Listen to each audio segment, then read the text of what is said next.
une opération de propagande sans limite visant à dénigrer, à détruire le service public que je représente. 2 chiffres à cet égard.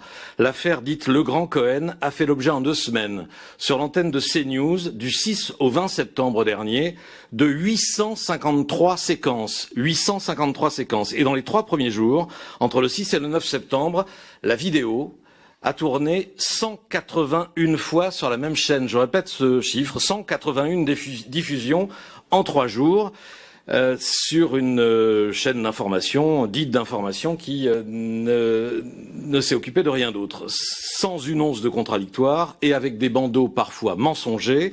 Ainsi, le 8 septembre, Legrand et Cohen veulent s'occuper de Dati, phrase qui a encore été répétée ces derniers jours sur les antennes d'Europe 1 et de CNews, et hier ici même par monsieur le rapporteur en interrogeant la présidente de Radio France, et qui n'a jamais été prononcée, qui ne figure pas dans ces vidéos. C'est donc un mensonge. On parle là d'un échange qui, je le répète, s'inscrivait dans un cadre informel et confidentiel.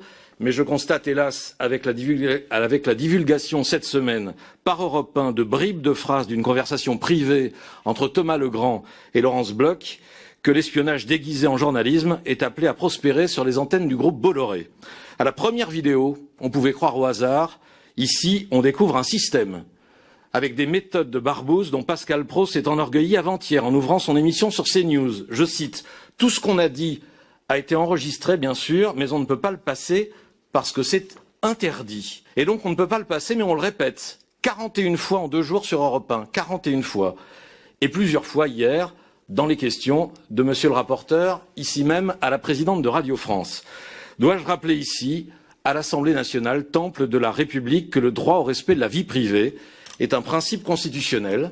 Dois-je rappeler l'article 12 de la Déclaration universelle des droits de l'homme? Nul ne sera l'objet d'immixtion arbitraire dans sa vie privée, sa famille, son domicile ou sa correspondance. Voilà un exemple de ce que j'ai fait hier et qui est au cœur de mon métier, relire des grands textes en vue de les partager, diffuser de la connaissance et des informations. Et à nouveau, tout ce que je dis ou écris est accessible, tout est transparent. Je n'organise pas de campagne clandestine, je ne manipule pas d'algorithmes, je n'écoute pas aux portes ni dans les cafés, je ne cherche pas à dresser les uns contre les autres.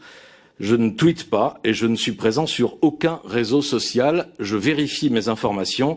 Je travaille honnêtement et devant vous cet après-midi, je me tiens droit.